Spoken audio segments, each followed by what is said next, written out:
All right, hello wine drinking people. Time for more of what I've had to drink yesterday, and always glad to see one of the winemaker personalities like Nick Goldschmidt. He's a guy that's worked for a lot of big box brands, Geyser Peak, Simi, and now he's doing his own thing, and I like his little handle there, one vintage, one vineyard, one varietal. So it's not that Nick doesn't believe in blending, but you got to have your stick. Everybody's got to have their thing, and that is his new thing, and he does own some of these vineyards. And, through his contacts working in places like Clos Du Bois, he gets some fruit from this vineyard. They used to go into Marlstone. And then he owns some vineyards in New Zealand, in Marlborough, where these first couple wines come from. It's Boulder Bank label, Fitzroy Vineyard.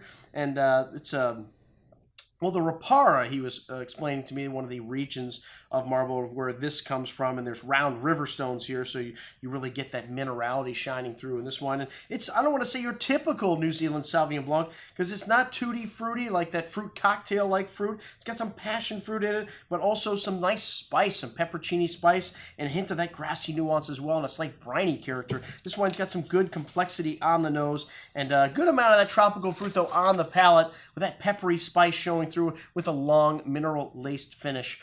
Very good juice. The Boulder Bank Pinot Noir was also a little more savory style Pinot Noir, a lighter wine in color from the Brancott region, which has got glacial loam soils here. So a good amount of fresh earth showing on the nose here. This wine, light red berry fruit, strawberry and raspberry, hints of oriental spice. Really pretty bouquet here, and a zesty wine on the tongue. You know, it's got light color, but not light in complexity and nuance. This wine has a lot of flavor, a lovely spice and earth note showing all the way to the finish. Very good juice, the 2010 Boulder Bank Pinot. And then the Chelsea, which is his label Goldschmidt, and I guess he's labeled all his wines after his daughters, Catherine and Chelsea, the Chelsea being the Merlot, the first daughter.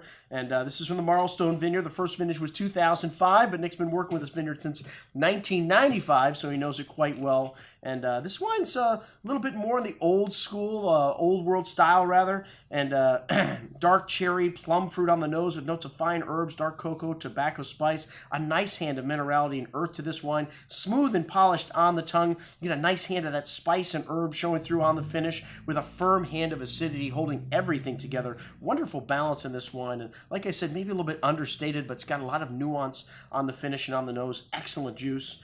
And then the Goldschmidt Crazy Creek Alexander Valley Cab, and this vineyard used to go into the Simi Reserve Cabernet program. This is the middle child in Nick's group of kids, and I don't know, we went into all this old, first kid, second kid, third kid, what that means, and I don't believe in the zodiac signs either, Nick, so it may be a little bit wacky, but anyways, this one is really good. He's been working with this vineyard since 1988, and the first vintage of Catherine was 2004. It's got a nice amount of fresh herbs and fresh plowed earth, dark currant, plum fruit, some tobacco spice, some loamy earth notes. Nice structure on the tongue here. Again, more old world in style. These wines very balanced, but still have some nice rich fruit to them. I don't know if you're going to mistake them for, Bordeaux, but some nice dark berry fruit, round tannins in this wine, and a clean finish. Again, really nice length in both of these wines, opening up even better on the second day, the sign of fine handcrafted wines. Excellent juice. And then the Forefathers Lone Tree.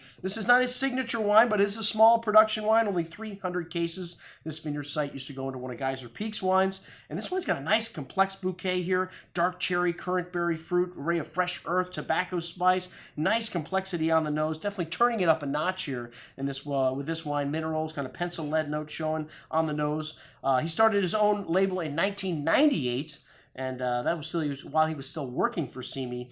But we still don't have his top wines in the market yet. Nick's promised he's going to send us some samples, and we're going to check them out. Even though the wines of Alexander Valley do not get the credit they deserve, they make some world-class Cabernet in Alexander Valley. Like this wine, which big and chewy on the tongue, with a good amount of dark cherry and currant berry fruit shown through on the finish, along with some fresh plowed earth, mocha spice, really long and complex. And again, this wine better on the second day. Most excellent juice. That's what we had to drink with our friend Nick Goldschmidt. I'm your host, Andrew Lampasoni, signing off for the Wine Watch, saying remember, always drink the good stuff first.